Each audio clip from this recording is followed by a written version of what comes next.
क्या हाल है भैया? बढ़िया भाई, एकदम बढ़िया। बैठ। आह, हाँ जी और भाई। बताओ। बस चल रहा है। क्या अरे दिक्कत आ रही थी थोड़ी सी। बताओ, क्या दिक्कत आ रही है, क्या सवाल दिक्कत है? ये है भैया कि अब मैं आपको पता है रोज सुबह आ रहा हूँ। ऑफिस बिल्कुल। ऑफिस के टाइम बदल गए हैं। परेशानी ये हो रही है कि ना कुछ चीजें ना मेरे दिमाग में खट रही है, क्योंकि क्या हो रहा हम्म। है, मैं बहुत बिल्कुल हड्डल था। हाँ थैंक्स टू यू मैंने अच्छा खासा वेट गेन किया। हाँ हाँ तो लोगों ने जब वो फोटो देखी ना, तो लोग मुझसे कुछ सवाल करते हैं, अब हाँ उनको मैं प्रॉपर जवाब नहीं दे पाता। हाँ हाँ हाँ। तो उसी से रिलेटेड मेरे को ना ऐसा लगता है कि लोगों के दिमाग में ना मिथ्स और मिसकंसेप्शंस बैठ गए हैं। हम्म उसी के रिगार्डिंग मेरे कुछ क्वेश्चंस थे। तो देखो भाई, ज्यादातर आपको पता है भैया कि ऑफिस लाइफस्टाइल वाले ना थोड़ा खाने पीने के मिजाज में अच्छे होते हैं, हाँ। आपको पता है बेसिकली। तो उन लोगों की ना सबसे पहला जो मिथ मेरे को लगा कि हाँ, इन लोगों के दिमाग से ये मिसकंसेप्शन हटानी चाहिए, हम्म। वो ये कि इन लोगों को ये चीज लग रही थी कि अगर ये लोग गेन कर रहे हैं, हम्म या कोई आदमी है वो क्या कर रहा है, वो मसल चढ़ाना चाहता है हम्म और अच्छा खासा वेट गेन करना चाहता है, तो हम्म। उसको एब्स ट्रेन करने चाहिए या नहीं ट्रेन करने चाहिए? सबसे पहले तो लोगों का मिथ ये होता है कि मैंने भी बहुत सारे क्वेश्चन सुने हैं कि अगर हम वेट गेनिंग कर रहे हैं, हम्म। ठीक है, या मसल गेन कर रहे हैं, क्या हमको एब्स का वर्कआउट करना चाहिए, नहीं करना चाहिए? बहुत सारे ट्रेनर तो मना करते हैं कि तू गेनिंग कर रहा है, तू एब्स का वर्कआउट मत कर। भाई पहली बात तो बॉडी के अंदर जो भी मसल है उसको ट्रेन करना आपके लिए ना उतना ही जरूरी है जितनी और मसल करते हो। हम्म। क्योंकि एब्स करने से आपकी कोई वो नहीं होती। देखो, आपकी जो कैलोरीज हैं वेट गेन हमेशा वो करेंगी, वेट रिड्यूस आपका वर्कआउट करेगा अगर आप एचआईटी वर्कआउट या फंक्शनल वर्कआउट करोगे। लेकिन कोर ट्रेन करने में कोई भी दिक्कत नहीं है, क्योंकि कोर के अंदर सिर्फ एक मसल है, और बल्कि जब आपकी कोर की मसल स्टेबिलिटी होती है हम्म। तो आप अदर एक्सरसाइज पे परफॉर्म बहुत अच्छे से कर पाते हो, क्योंकि वहां पर आपकी कोर के अंदर स्टेबिलिटी नहीं है तो आप इजीली वेट भी आप पुट ऑन भी नहीं कर सकते। तो सबसे पहले तो लोगों के अंदर जो गलत फहमी है कि मुझे वेट गेन करना है, मुझे एब्स का वर्कआउट नहीं करना चाहिए, तो वो गलत फहमी है।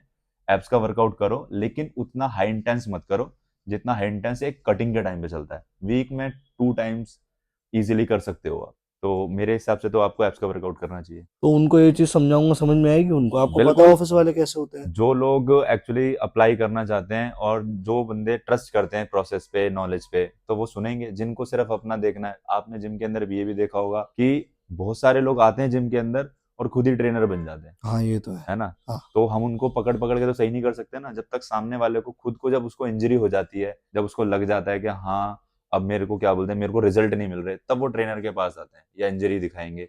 उससे पहले वो खुद ही ट्रेनर होते हैं ये बस। तो है। दैट्स अब भैया देखो, दूसरी चीज ये थी, आपको पता है मैं पिछले 4 साल से, तीन तीन 3 साल से बॉडी डिजाइनर आ रहा हूँ, हाँ। जिसमें मैंने सीरियसली 1.5 साल वर्कआउट किया और 1.5 साल ऑफिस ऑफिस के चक्कर में मेरा हमेशा छूटा है। ये हम्म। बात आप भी जानते हो। पर एक्चुअली में आपको पता है कि बॉडी डिजाइनर आने का पर्पस ये था क्योंकि मेरी आपसे बहुत अच्छी कनेक्टिविटी हुई थी। बिल्कुल। जिस तरीके से आप बताते हो ना, उस तरीके से लोग पीटी लेके भी नहीं बताते, और हम्म आप बिल्कुल ऐसे जनरल बताते हो। पर हुआ एक्चुअली में क्या, जब आपने मेरे को लास्ट टाइम बोला था कि अपनी डाइट ठीक रखी हो, तो मेरे को ना वेट में लेकर दिक्कत नहीं हुई। हम्म पर बहुत से लोग क्या करते हैं, वो मेरे ऑफिस में भी मेरे को एक दो बंदियों ने पूछा कि भाई वो लोग ना जिम छोड़ते हैं। हम्म अब मैं तो पतला हूं, तो मेरा वेट तो वहीं रहेगा या गिर जाएगा। हम्म उन लोगों का वेट बढ़ जाता है हम्म जिम छोड़ने के बाद, चाहे वैसा ही खाएं, हम्म। और उनका वेट बढ़ जाता है। ऐसा क्यों? ऐसा इसलिए कि कुछ लोगों का, मैंने भी बहुत बार ये सुना है कि लोग बोलते हैं कि जब तक हम जिम करते तो हमारा वेट सही रहता है, जिम छोड़ने के बाद वेट डबल बढ़ जाता है, डबल स्पीड। तो ये गलतफहमी मुझे समझ में नहीं आता उन लोगों के दिमाग में किसने डाली है कि वेट, जब आप जिम कर रहे हो तब आप हम्म। देखो उस टाइम क्या क्या कर रहे होते हो, तब आप अपनी डाइट मेंटेन करके रखते हो और आप डेली की कैलोरीज बर्न करते हो, हम्म। ठीक है। लेकिन जिम छोड़ने के बाद तब आप ना तो वर्कआउट कर रहा होता है आपने अपना, ना आप कैलोरी कंज्यूम करने में कुछ सोचते हैं, आराम से जो मन आता है वो खाते हो, कोई शादी, कोई पार्टी, कोई कुछ भी हो, आराम से मजे से खाते हो। और कहीं ना कहीं जब आपकी कैलोरीज बर्न नहीं होगी, सारा गेम वेट लॉस का सिर्फ कैलोरीज पे डिपेंड करता है। अगर आप कैलोरीज बर्न करोगे, कैलोरीज डेफिसिट में रहोगे, तो आपका वेट लॉस होगा। और हवा से कैलोरीज कभी बर्न होते हुए देखिए क्या, अरे कि क्या हवा बात से कर रहे कैलोरीज हो बर्न हो यार। रही है, हवा से कैलोरीज इनटेक, हवा से नहीं अगर नहीं। बॉडी का वेट बढ़ता है तो सारे ही मोटे होते हैं। हम्म। तो लोग ये जो गलत फहमी उनके दिमाग में, जिम छोड़ने से वेट डबल बढ़ जाता है, ये सिर्फ उनके खाने की वजह से होता है।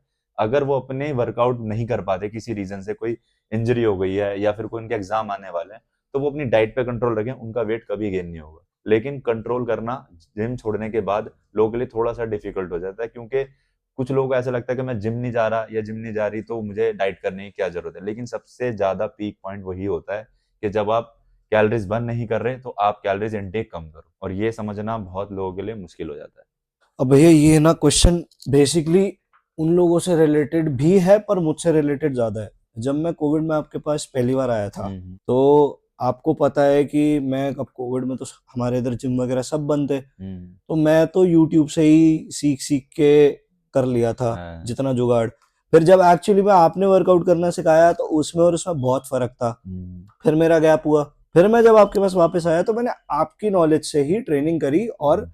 इंक्रीजिंगली वेट बढ़ाया, मसल बढ़ाया, फिजिक अच्छी करी अपनी। हम्म। आज भी भैया मैं देखता हूँ, मेरा छोटा भाई भी है, वो ना क्या करता है, वो साला वो यूट्यूब से देख कर ही अपना उसको लगता है कि वो जिम में तुर्रम खां बन गया है, हम्म। उल्टे सीधे वेट मार रहे हैं ये सब। तो क्या हम्म। ये चीज ठीक है कि बंदा यूट्यूब से सीख के कर रहा है और ट्रेनर्स पे उसको भरोसा ही नहीं है? भाई ट्रेनर तो खर्चा वर्चा करके मेहनत से ट्रेनर बने हैं, तो हाँ। ये चीज आपको क्या लगता है, देखो, सही है? पहली चीज ना, मैं इसमें दोनों तरफ से मैं गलतियां होंगी, किसी एक पर्सन की मैं गलती नहीं कर सकता। सबसे पहले मैं शुरुआत करता हूँ ट्रेनर से ही। ये सबसे बड़ी गलती क्या होती है कि जब कोई बिगिनर बंदा आता है जिम के अंदर, ठीक है, ट्रेनर के सामने, तो ट्रेनर 1 या 2 दिन उसको एक्सरसाइज ढंग से कराएगा, तीसरे दिन वो उसको बेसिकली ऐसे जा, ये कर ले, वो कर ले, ऐसे कर स्टाइल में बोलने लग जाएगा। तो जिस बंदे को कोई गोल सोच के आया है दिमाग के अंदर, उसको तो चाहिए ट्रेनिंग, उसको तो करना है ना किसी भी तरीके से। सही तो वो बात। खुद से रिसर्च करता है। अब वो देखेगा, यूट्यूब पे जाएगा, वहां पे प्रोफेशनल्स सब सलाह दे रहे होंगे, ऐसे करो वैसे करो, ठीक है, वो जो वर्कआउट कर रहे होंगे उनको फॉलो देख के वो वर्कआउट करने लग जाएगा जिम के अंदर। फिर लोग उनको जिम के अंदर आके बोलेंगे ये तो यूट्यूब से देख के कर रहा है। पहले तो ट्रेनर की गलती है कि कोई बिगिनर अगर आता है तो जब तक उसका कोई गोल अचीव ना हो जाए तो उसको ट्रैक करे, उसको बोले कि भाई देख, तुझे वर्कआउट जब भी तुझे पूछना है, जितनी बार भी पूछना है, तू मुझे बुला। और कभी भी ना ट्रेनर के अंदर कोई ग्रीड नहीं होनी चाहिए पर्सनल ट्रेनिंग की, जर्नल ट्रेनिंग की। क्योंकि देखो, सबसे पहले आप ट्रेनर कब रह जाते हो? किसी टाइम पे मैं भी ट्रेनर था, मैंने भी, अगर आप मेरे से 10 साल पहले जाता तो मैंने भी ट्रेनिंग दी है, लेकिन मैंने अपने अंदर कभी ग्रीड नहीं रखा कि कोई मेरे से पीटी लेगा मैं तभी उसको एक्सरसाइज बताऊंगा। मैंने लोगों को रिजल्ट दिए और लोगों ने इस लेवल पे मुझे पहुंचा दिया कि मैंने अपना जिम खोला और पिछले 10 साल से अपना एक अच्छा नाम के साथ ये अपना तो जिम है। चला रहा हूँ। तो मैं एक ट्रेनर से ऑनर की पोजीशन पे आया क्योंकि मेरे अंदर ग्रेड नहीं थी किसी तरह की। कोई मेरे से फाइनेंशियली वीक होता था, कोई मेरे से बोलता भैया मैं फाइनेंशियली वीक, बट मुझे बॉडी बनानी है, मैं उसकी पूरी हेल्प करता था। कभी उससे ये नहीं बोला कि नहीं तू मुझसे सप्लीमेंट्स लेगा तो ही तेरी बॉडी बनाऊंगा, या तभी तुझे क्वेश्चन का जवाब दूंगा, या तभी तुझे एक्सरसाइज बताऊंगा, कभी नहीं हुआ ऐसा। तो पहले तो मैं ये सलाह दूंगा कि ट्रेनर्स को एक्टिव रहना चाहिए, अपने अंदर की ग्रीड खत्म करनी चाहिए। कोई बंदा फाइनेंशियली स्ट्रांग होगा तो खुद से आके बोल देगा भाई मुझे पीटी चाहिए, क्योंकि पैसे वाला आदमी कभी नहीं देखेगा कि उसकी पॉकेट की तरफ, वो हमेशा रिजल्ट देखेगा और उसको टाइम बचाना है, तो आपको इजिली आके दे देगा। लेकिन जो फाइनेंशियली वीक है, आप उसको बोलोगे 10 से 12 हज़ार रुपए मुझे महीने के पर्सनल ट्रेनिंग के दे, तो वो कहाँ से अफोर्ड करेगा? तो पहले आपको ट्रेनर के अंदर ही, मैं आपको बताऊंगा ट्रेनर के अंदर कमी होती है। दूसरी चीज ये कि जब कोई क्लाइंट जिम के अंदर आता है तो जिम के अंदर आके वो प्रोफेशनल्स की एक्सरसाइज देख के आता है कि प्रोफेशनल क्या कर रहे हैं, वो केबल से ऐसे कर रहे हैं तो वो भी केबल को फॉलो करेंगे। उनके बाइसेप्स में इतनी स्ट्रेंथ नहीं है, उनका पॉस्चर उस हिसाब से आता नहीं है, ठीक है, वो बड़ी बेसिक लोगों की वेरिएशन देखते हैं। पहली बात, वेरिएशन कभी बॉडी नहीं बनाती। वेरिएशन एक बॉडी बनने के बाद आपको पंप दे सकती है, रिजल्ट दे सकती है, लेकिन आज भी बेंच प्रेस से ही लोग, बड़े जो एथलीट हैं, वो चेस्ट प्रेस आज भी अगर करनी होगी तो बेंच प्रेस मारेंगे। ये नहीं कि वो स्मिथ मशीन पे जा रहे हैं केवल, वो वेरिएशन करते हैं। आप उनको वेरिएशन करते देखते हो यूट्यूब पे, अगर आप उनकी वेरिएशन नहीं देखोगे तो उनका चैनल कैसे ग्रो होगा? अगर वो भी सेम अगर चेस्ट प्रेस बेंच बता देंगे तो आप कहाँ से देखोगे?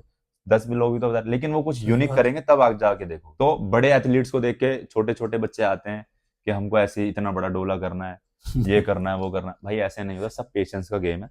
आओ जिम के अंदर, ट्रेनर से गाइडेंस लो और अपनी बॉडी को असेसमेंट करो, अपनी बॉडी के बारे में डेटा लिखो, हर चीज के बारे में डेटा का गेम। अपनी एक्सरसाइज लिखवाओ, अपना डाइट प्लान लिखवाओ, उसके हिसाब से फॉलो करो। कहीं आपको लगता है कि यार ये मेरे से नहीं हो पा रहा है, तो ट्रेनर से गाइडेंस लोगे, मैं यहाँ पे थोड़ा सा मेरे को रिजल्ट स्लो आ रहे हैं, तो फिर वो आपको गाइडेंस देगा। ठीक है, तो अपने खुद से ट्रेनर मत बनो, क्योंकि आपने कुछ भी नहीं, अभी सिर्फ यूट्यूब से देखा, ट्रेनर का टी नहीं पता लोगों को, और ट्रेनर बन जाते जिम में आगे। ट्रेनर को पढ़ने के लिए 60% मेडिकल साइंस आपको पढ़नी पड़ती है, जिसमें आपकी बोन, आपकी मसल, आपकी कॉन्ट्रैक्शन, आपकी बायोफिजिक्स, सब कुछ उसके अंदर इंक्लूड होता है। और कुछ लोग सिर्फ 4 वीडियो देख के सोचते हैं कि मैं ट्रेनर बन गया, तो ये गलत फहमी है लोगों की। हाँ भाई साहब। अपनी जिम के अंदर जाते हैं तो सबसे पहले अपने ट्रेनर से बोलें, अपना गोल लिखवाएं, अपना प्लान लिखवाएं, उस प्लान को फॉलो करें। जब आपको उस लेवल तक पहुंच जाओ कि अब मैं इस लेवल तक पहुंच गया, फिर उसका नेक्स्ट मॉडिफाई करवाएं। तो मैं तो दोनों के लिए इसमें बोलूंगा, किसी एक पर्सन की गलती नहीं है। तो भैया, मेन तो आपने जो मेरे को पूछना था वो तो आपने लिटरली बहुत बढ़िया तरीके से क्लियर कर दिया भाई। मतलब एटलीस्ट हाँ, अब मैं सामने से जाके बता सकता हूँ उनको कि भाई जो तुम करो इस तरीके से करना ताकि गलती ना हो। और अगर वो बोलते हैं कि "ए, तुझे कैसे पता", तो I have a backup proof, मैं हाँ इस तरीके एकदम। से करूँ। वो ये जो मिथ है बस लोगों के, और आपको हम्म। मुझ को क्लियर करना चाहिए मेरे हिसाब से। और जब भी बहुत कोई सही। क्वेश्चन आपसे पूछे तो आपके पास एटलीस्ट ये जवाब होगा। हाँ, वो तो होना ठीक ही है। चाहिए भैया, वो तो परफेक्ट है। हाँ। खैर, अभी तो मुझे ऑफिस निकलना है, बट एक चीज और है, मैं ना नेक्स्ट वीडियो में पूरी कोशिश करूंगा कि मेरे ना कुछ सवाल और बचे हुए हैं, और वो सवाल ना मेरे को बहुत इंपॉर्टेंट है, क्योंकि वो मेरे जैसे पतले लोगों के लिए भी इनिशिएटेड है, और वो कुछ मोटे लोगों के लिए भी इनिशिएटिव है, जो जिनकी बॉडी अभी बनी नहीं है, पर वो उन लोगों से खुद को कंपेयर करते हैं जिनकी बॉडी ऑलरेडी बन चुकी है, जैसे वो भाई ट्रेन कर रहे हैं, तो हाँ, उससे रिलेटेड मेरे सवाल होंगे, और वो मैं भैया आपसे पक्का 110% नेक्स्ट वीडियो में पूछने वाला हूँ। कोई बस बात नहीं, नेक्स्ट वीडियो में भी मिलेंगे, लोगों के मिथ क्लियर करेंगे बैठ के जरूर साथ में। अरे 100% भैया 100%। चलो मिलते हैं नेक्स्ट वीडियो के अंदर। थैंक यू भैया, और लेक्स करेंगे बहुत जल्दी। हाँ ठीक है, डन डन।